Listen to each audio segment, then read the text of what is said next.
Hey, what's up, lightboltjoe here. Today we are going to discuss the 1999 cult classic film directed by Dennis Dugan, starring Adam Sandler, Big Daddy. So Dylan and Cole Sprouse, this is the first like big thing we ever saw them in. They were like 4 or 5 years old when they filmed this, and so to have them go from Big Daddy and then they went into Friends, and then we all know and love them. Millennials all know and love them of Sweet Life of Zach and Cody, Sweet Life on Deck.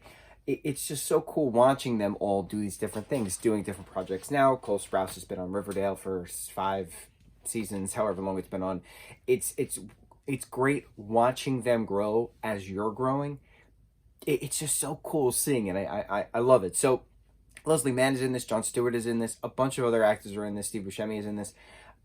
It's Adam's group of friends making a movie together, and to have them all come together so wonderfully all these years later, 20 years later, it's just really cool seeing all these different people work so well together. It's so great. 20, 30 years later, still doing all these works. So you have Sonny Koufax, played by Adam Sandler, is roommates with his best friend, Jon Stewart's character of Garrity, Kevin Garrity.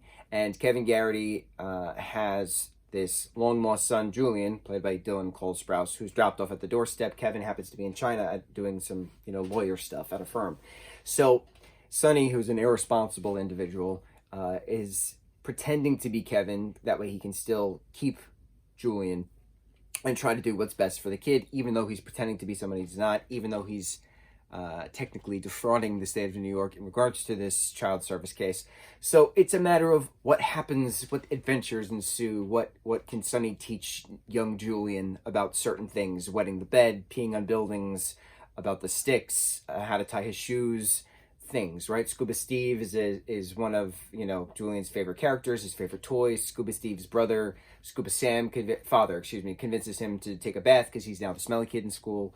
Things, right? Learning experiences. But it's a matter of a trial at the end. What's going to happen with Julian? Is he going to be rescinded to the state of New York? Is he going to just go into a foster family? Can they prove that Sonny is a well-worthy father figure? Kevin Garrity comes back from China, says that he's not going to press charges as the kid's biological father, so then a DNA test has to happen. And then we have an epilogue of a year later.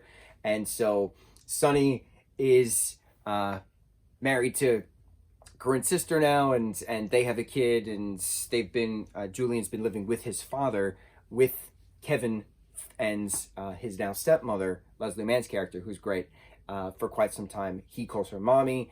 So he has a mom and a dad now, a biological father and a stepmother. But then there's the big birthday of Sonny's at Hooters, and it's just really cool seeing the Hooters, franchise be quite in tenfold in this show, in this movie. I think it gained a lot more popularity because of this. I love Hooters. I love going to Hooters. It's such a great, even as a vegan, I love going to Hooters. You just got to know how to eat stuff, and so it's just such a great movie. It's what's great about Adam Sandler films is that some of them are just ridiculous middle school fart humor, right? But some of them have heart and soul into them. I think the Grown-Ups franchise, the Grown-Ups 1 and Grown-Ups 2 are my favorite Adam Sandler projects because of him working together with his friends, with the late Cameron Boyce, his character as well. But it's just fun watching them have fun all together, and it has heart and soul into it, and it's funny, but it's dramatic, but it has its heart. Big Daddy is heart. And it's neat seeing that Adam can do projects where it's just fart humor, but there's also real life problems. And that's what's cool about seeing him do drama films now, is because he's a great talent. He's an absolutely amazing talent. We're going to watch the newest Adam Sandler film on Netflix. I forget what the name is. It's about basketball. I forget what it's called. But we're going to find out. On to the next review. Mucho mahalo.